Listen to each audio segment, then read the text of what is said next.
பா மில்லி லிட்டரை லிட்டராக மாற்றுவது எப்படின்னு சொல்லி பார்க்கலாம். இப்போ உங்களுக்கு 1000 milli litre, 2000 milli litre, 4000 milli litre, 5000 milli litre, 10000 milli litre இப்படி கொடுத்துருந்தாங்கன்னா எப்படி மாற்றுறதுன்னு சொல்லி பார்க்கலாம். இப்போ இங்கே எத்தனை ஜீரோ இருக்குது? 1 2 3 ஜீரோ இருக்குதா? நீ என்ன பண்ணணும்னா அந்த 3 ஜீரோவை கட் பண்ணணும்.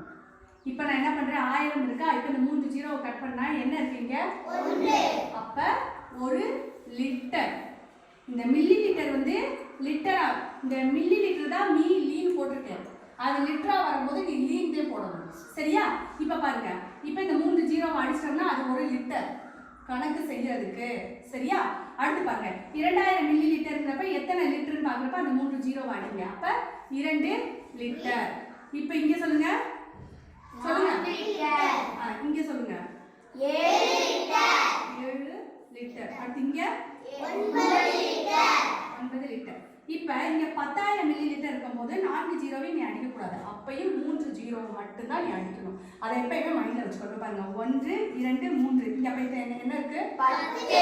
அப்ப 10 லிட்டர். மில்லி லிட்டரை லிட்டரா மாத்துறோம். அடுத்து இங்க 1 2 3 அப்ப என்ன மாறும்? 5 லிட்டர். சரி கண்ணு, இங்க 1 2 3 21000 மில்லி லிட்டர்ங்கிறது எத்தனை லிட்டர்?